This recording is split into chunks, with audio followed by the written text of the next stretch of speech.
The Daily Bread Devotions. Today's reflection with Pastor Jeff Elis Cupides. Brad Jeff, good morning. Morning, Ted. Morning, Cha. Yan, Okay, sige. birthday Brad, girl. oo. Diyan ka Morning. lang, Brad, kasi meron kaming surprise kay Chacha. Papasok dito yung team natin, may dalang cake. We sing, Yeah. Happy birthday Ay, to nakakagulat you. na. Happy birthday to you. Taray, may Happy number. birthday, happy birthday. Dito kayo, Happy guys, birthday to you. Tabi kayo, yan. Ito ho yung kanyang Happy cake ngayon. birthday. Kanya pong hihipan. Anong number niyan? Thank you, Hated Filon. Alam kong ikaw may pakana kasi may number 50. Oh, ayun. Oo, happy 50th birthday. Ayan. Pakita kayo dito. Pakita natin yung ating mga girls. Ayan. Kasi baka... Taray ng picture ha. Para talagang... Parang kakanta ng Himlayan.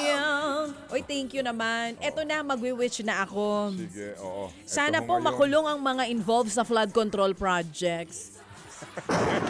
Naway mangyari po yan bago ako mag-51 next year. Thank you. Yeah. Grabe, Nagulat nakakagulat ka. naman to, baby. Nagulat ka. Nagulat ako sa flavor ng cake. Oo. Alam niyo naman kasi itong baby boy ko, 2 days before, sinasabi na niya ang surprise niya. Oo. Ganon siya manorpresa. Ikaw ba, anong wish mo? Ay, hindi ka nakuha ng picture. Naku, sayang. O sige, kuha na mo ako ng Dapat picture. Halika kayo dito, magpa-picture tayo. Okay, para meron tayong Oh, picture, souvenir. picture. Ayan, okay. Smile kayo, ha? Ayan. One more time, one more time. Ay, yun, oh. May nag-message. Okay. May nagtatanong. Bakit pareho-pareho yung cake natin? Tsaka Kaya nga binigyan eh. ng good morning, kapatid. Parang alam nilang ube flavor ang favorite ko. Okay, sige. Oo. Anyway. So, ito na, Pastor. Thank Mag-message you. ka muna kila Pastor, sa lahat ng mga tagahanga mo, sa lahat. Ito ngayon, bumabati sa si Valerie Reliorta, si Ate Ocampo Versosa, si Kuya Al Mendoza, Jairus Bondok, ito pa. Sino pa? Opo, may bumabati sa'yo dito. Si, Tinang Tita Monzon Palma. Thank oo, you. yun. Bumabati sa'yo dito si... Sino? Okay. Si Dolphy? Hindi ka ba kasi, Sige. pati si Dolphy ha, bumate. Si Panchito. Oo. Happy Bumaba- birthday. Bumabati din Thank sa'yo. you, Pastor. Sige. Okay, Oo. go. Aba, ang dami nagtatanong kung talagang ako'y 50 na. But I just want to say, it really feels good to be 50. Oo You naman. can now call me the golden girl. Yes. Yes, alam mo, sabi ko nga sa'yo, Chacha, dapat lagi ka nagpapasalamat sa lahat ng biyaya na tinatanggap mo. Kasama na yung biyaya ng edad. Kasi hindi lahat umaabot ng 50. Iyon na nga. Okay? Kinakabahan ako next year kung ilang taon ako. Pero maraming salamat. Ang wala ko ibang wish, kundi good health, hindi lang para sa akin, para sa ating lahat. Amen. Good health for everyone. Yun lang talaga. Oo. Akala ko ba ang ano mo is prison? Ano yung wish? Prison term. Oo, ay sana. Sana may makulong, harinawa. Pero ikaw ba, Pastor Jeff, ano ang wish mo? Ayan. Para kay baby girl, ano wish mo? Ang wish ko sa'yo, Cha, sana mapagbigyan ni Lord yung wish mo. Yan. Yan din ang gusto ko sa'yo, Pastor. Mahusay. Oo, di Kaya ba? tanongin mo ako. Ikaw, anong wish mo sa akin, baby? Alam mo, Surprise din ba ang wish mo? Alam mo naman ang aking wish para lagi sa iyong kapakanan. Oo. Sana pagkatapos ng toyo may patis naman.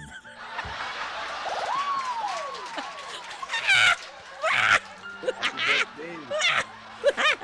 Maraming salamat. Dahil Opo. nangangahulugan niya ng marami pang blowout. Oo naman. Okay. Sinasabi mo pa. Diba? Ano, Seth? Tama? At tayo ay Tama, magki-Christmas Rome party. At, Ma'am Gusto niyo na bang mag-Christmas party? Oo, Namiss niyo ba ang para sabaw? sana pagkatapos ng toyo, patis naman. Bukas makalawa may suka na ito. Ay, talaga naman. Kung pwede na magpa-advertise ng bawang, talaga namang pwede ka na mag-adobo. I can really make you laugh. My gosh, naisip mo pa yun ha? Oo naman. Ang galing-galing mo doon, baby. Maraming salamat po mga kapatid sa mga bumabati. Ano magpapasalamat din ako syempre dito sa ating Sa lahat mga ng boss. toyo.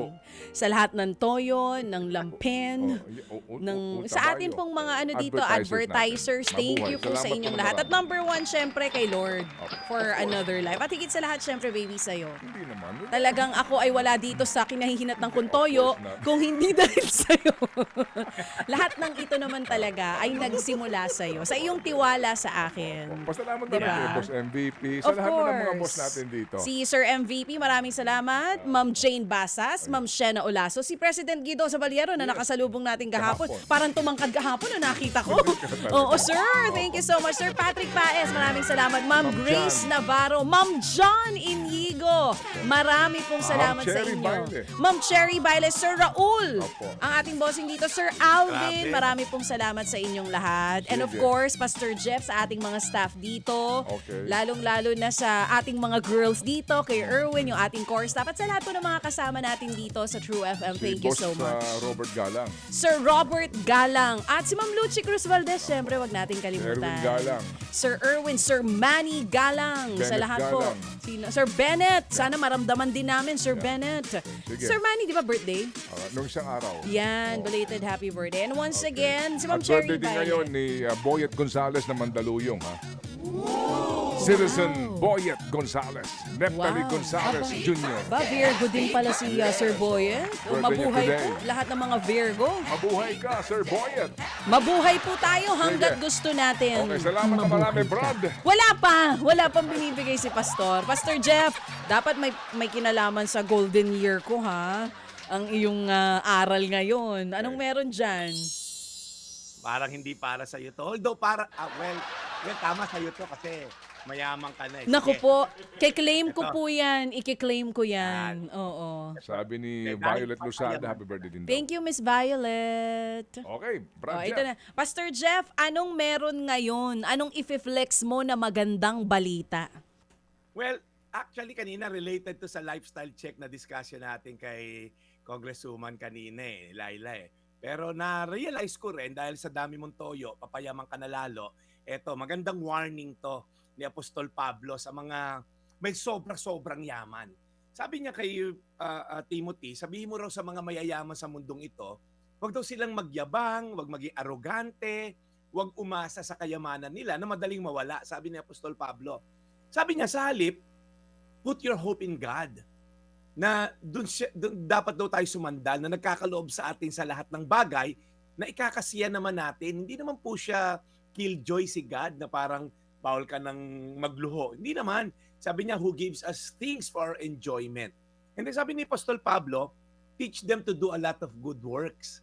Mabubuting gawa at magbigay sa mga matutulungin sa kapwa. At tapos itong verse natin for today, unang Timoteo 6:19, ito'y ending niya. Sa ganoon, makapag-iipon sila ng kayamanan sa langit na hindi mawawala at matatamo nila ang tunay na buhay. So sabi ni Apostol Pablo, okay, mag-invest sa eternal, hindi lang sa temporal. Ang kayamanan sa mundo ay pansamantala. Hindi mo nga madadala sa kabaong mo yan eh. Even yung Richard Mille na 20 million na pinapaano nyo, mga 40 luxury cars, hindi lalagay yan sa kabaong mo. Hindi kasya, hello. Malamang bigyan ka lang ng mumurahing relos ng mahal mo sa buhay dahil sayang yung 20 million na relo na pinangangalandakan natin. Pwede pong mawala sa isang iglap ang kayamanan dito sa lupa. Kahit yung kalusugan natin, negosyo, trabaho, isang iglap lang pwedeng mawala. Pero sabi ni Apostol Pablo, yung yaman sa langit, eternal. Hindi pwedeng nakawin, hindi masisira. Tuwing tayo'y nagmahal, nagbigay, naglingkod, tumulong sa kapwa, naglingkod sa Diyos, ito'y mga eternal investment. Kaya may tanong ako, ano yung mga binibigyan nyo ng oras at effort, okay, dito sa lupa with our limited time, talent, and with our treasure? Tatlong tipo yan, time, talent, treasure. Yan po'y lahat ay limitado dito sa lupa, pero how do you maximize it? Number 2, ang puso ay nasusukat sa pagbibigay. Ang tunay daw pong yaman ay hindi kung gaano karami yung hawak mo, kundi gaano karami yung naibigay mo.